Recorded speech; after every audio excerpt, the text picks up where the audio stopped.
When the aliens came to Earth to invade, people were scared at first. But it quickly became apparent that even they didn't spend as much on their military as the United States of America. You almost feel bad for them, don't you? It's like watching someone try to fend off a heat-seeking missile with a stick. Except that's not even a fair comparison, because the stick would at least be pointy. General Marlowe said, the tall, imposing man crossing his arms behind his back, watching the alien ships fall to the ground, getting struck down before they could even think about powering up one of their lasers. The alien lasers, while effective, were slow. They depended heavily on the enemy not being able to counter them. Created for invasions on primitive worlds that had yet to form any sophisticated weaponry. The alien mind could not comprehend a primitive species developing advanced weaponry before galactic travel. That was what made humans so perplexing. Here you had a promising species. A group who could do wondrous things if they weren't so obsessed with their own destruction. This fear of their fellow man hindering their development, leading them to focus not on the betterment of their own kind, but instead lean into self-destructive tendencies that would ultimately burn their planet to the ground. Do you think anyone else is watching? This has to be a good warning sign that we are not to be trifled with, Bria said, a smile on her lips as she joined her general, imitating his pose as her hands crossed behind her back. While she didn't have his suit of medals, she had the same proud look, witnessing what was a great day in human history. The galaxy will see our efforts today. They will know about our victory. Maybe we'll get some alien medals too? Marlowe jiggled the colorful medals on his shirt pocket, hoping the alien medal would be blue. He needed a blue to match the other colors that dangled there. While the other aliens were watching, nothing about what they saw was worthy of medals. Sure, they were happy to see the gruntax getting beaten. They had been the bullies of Sector 24A for quite some time now, and there was always something satisfying about seeing a bully get their face broken in.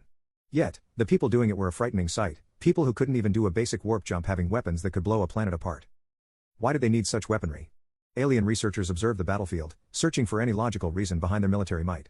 At first, they were optimistic. A quick scan over the planet's networks allowed them to find out about dinosaurs.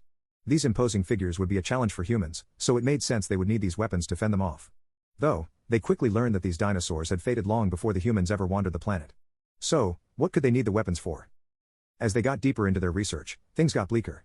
Wars, arms races, genocide, and the untold cruelties of humanity.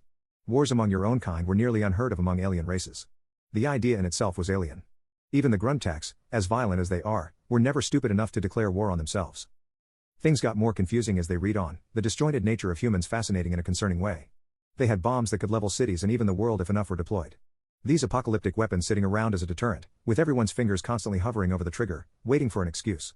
To make such a weapon when you have no way of escaping the planet you inhabit was downright suicidal, or at the very least, psychopathic. As the gruntax retreated, the humans gave chase as best they could, firing whatever weaponry they had at the aliens, lighting up their ships with an array of smoke and explosions, pulling their metal triangles apart. Even that display had the alien stomachs churning. Attacking a retreating enemy, if it were anyone other than the gruntax, there would have been uproar on the shared galactic station. Yet, since it was a common enemy, many were willing to overlook this. Give chase, men. This is for the glory of humanity. This is a battle your sons and daughters will be talking about for years to come. The general roared, his order being accepted by the troops, who were quick to throw everything they had at the retreating enemy, collecting many of them, crippling the gruntax for at least a few decades. Bria stared in awe, heart filled with pride at their efforts. What a day for humanity. We did it, we repelled the enemy. It's an utter victory. You see that galaxy? That's what us humans can do. He puffed his chest out, jingling his medals. He could imagine it now, the other aliens watching on in fear and awe, impressed by their victory today. It wouldn't be long before someone tried to contact them again. What type of contact it would be was anyone's guess. Though a small part of the general hoped it was another attack, wanting another chance to show off his might. As the battle ended, the other aliens were quick to react, listing Earth as a no-go zone, one to be avoided at all costs. They would blacklist the area and continue to monitor them from a safe distance. Humanity had shown today that it wasn't ready to be trusted. Not until it could coexist with itself. The only ones possibly stupid enough to visit them again were the gruntax, who didn't follow galactic laws, but even the violent bullies of the universe would think twice before fighting someone more bloodthirsty than themselves.